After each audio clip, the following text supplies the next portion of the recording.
Now, you said you're not trying to take away Second Amendment rights. And as a FOIA card holder, I don't necessarily think you have agreement on that, but what you haven't addressed are the Fourth Amendment rights at stake. Will the sponsor yield to questions? She indicates she will. All right, so yesterday we heard all about why we needed to pass what frankly in many ways was an offensive bill that we didn't need, because we were told that our laws must always be changed to conform to current Supreme Court case law. Now, on this question of the fingerprint requirement, do you agree that the Fourth Amendment to the U.S. Constitution applies to the states by virtue of the 14th Amendment?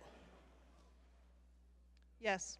All right, and do you agree that the U.S. Supreme Court, in both, for example, Hayes v. Florida, Davis versus Mississippi, held that even in the context of a criminal investigation, fingerprinting someone is subject to the constraints of the Fourth Amendment, and that the act of taking someone's fingerprints constitutes both an investigative stop and seizure under Terry v. Ohio? Do you have any basis to believe this is not still good law at the Supreme Court level? There's no case law that says in this context it'd be unconstitutional.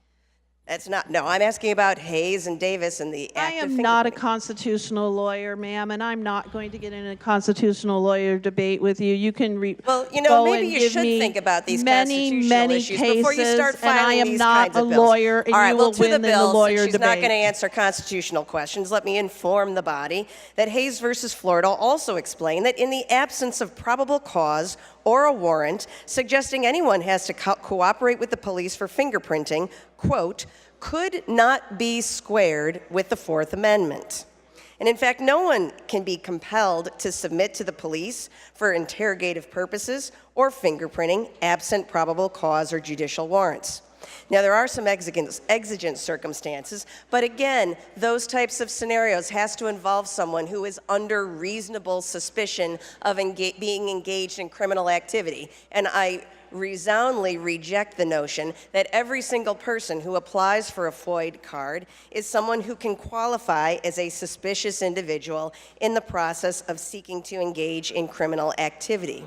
And while you did mention some other states that have some fingerprinting regimens, first, none of them have actually risen to the Supreme Court level for challenge and survived, and certainly not on Fourth Amendment grounds. The New York case is still being argued and debated.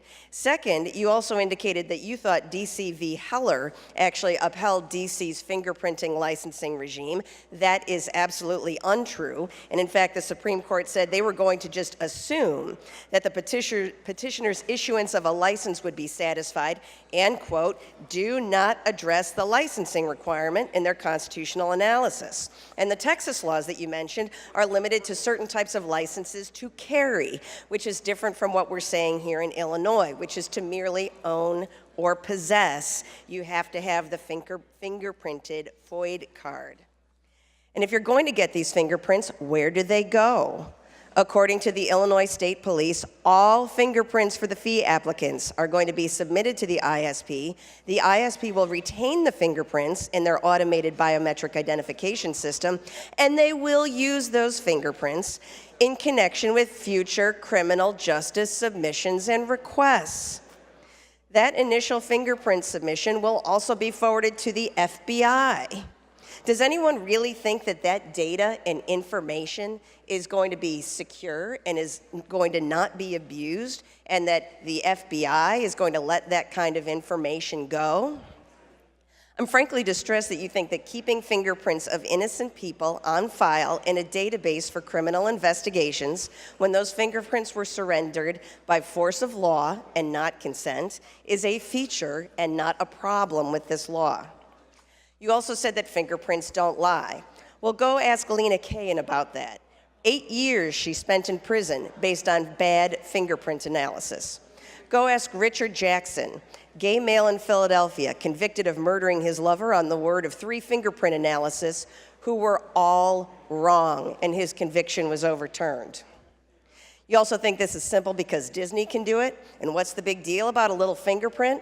Well, this body passed the Biometric Information Privacy Act precisely because we recognized that the people have a deep privacy interest in their fingerprint data and recognize this data is vulnerable to abuse. The bill is not giving more resources to our state police. It's not going to cause people to start prosecuting the straw purchasers, and I suggest you urge the Cook County prosecutor to do that because she's not. Start following up on the Representative, please revoked bring your remarks licenses. to a close. Thank you. This bill is not going to stop another Aurora. Not this bill, not this way. I urge a no vote.